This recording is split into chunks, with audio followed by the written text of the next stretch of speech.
What's going on, ladies and gentlemen? My name is Alex Caldwell, and welcome back to Daily Dose of Dezo.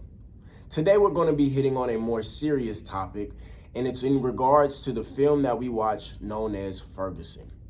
Ferguson is about the tragic killing of Michael Brown in Ferguson, Missouri. There were several things throughout this documentary that stood out to me, and one of them was which a reporter was having a conversation, and he was talking to the camera, and he was describing the scene in Ferguson, Missouri. He is explaining how the citizens of Ferguson, they were protesting, they were mad, they were angry. And the results of this, they were rioting, they were looting, they were vandalizing police cars and setting them on fire. And he only wanted to focus on all the harm and the chaos that was happening around or surrounding the protest. But then a black man comes up to him and he says, whoa, you talking about the wrong thing right now, man. You worried about the wrong thing. You talking about all the looting and the rioting. It's somebody who just died, who just got killed, matter of fact, that was laying in the street for 4.5 hours unattended to, that officers didn't even care to try to call for help, unattended to in the street after shooting him killed, leaving him there as if it's roadkill for some vultures or something to just come and feast on him for 4 hours. Can you imagine that? Can you imagine if that was your brother laying in that street for 4 hours? Can you imagine if that was your son laying in that street for 4 hours? Can you imagine if that was your father laying in that street for 4 hours, man?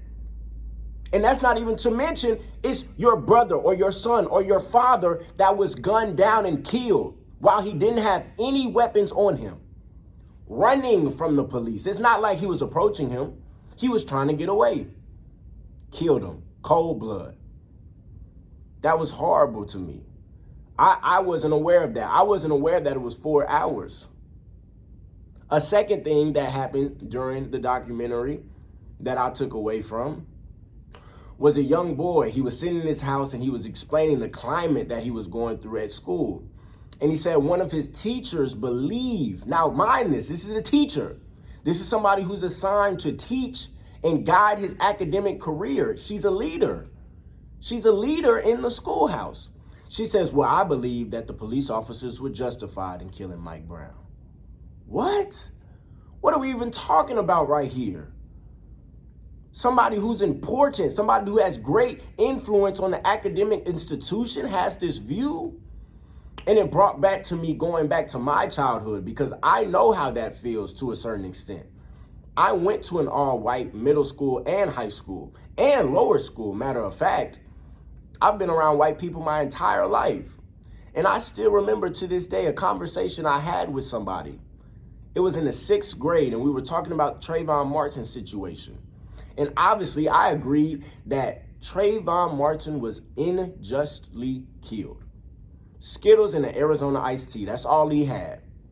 Gunned down and shot dead. And you have a white student over here trying to tell me that George Zimmerman was in the right. That he feared for his life. That what happened was supposed to happen. That Trayvon Martin should have known better. As if Trayvon Martin is the one that has all the skills and trainings on how to act or react in a situation such as this. When in fact, it's the officer, or in this case, it wasn't even an officer. It's the neighborhood watch who goes through the training. It's the neighborhood watch who gets paid to protect and serve the neighborhood. But no, he wanted to be a coward, and he wanted to kill a young black male, teenager in fact, because he feared for his life. I'll be honest with y'all.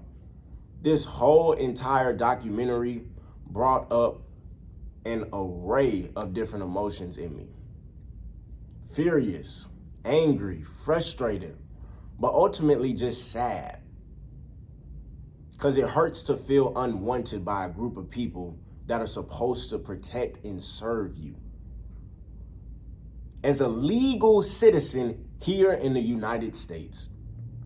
So those are just two things that I took away from the documentary. Obviously, there's a lot more that I can say, but there's not a lot more time.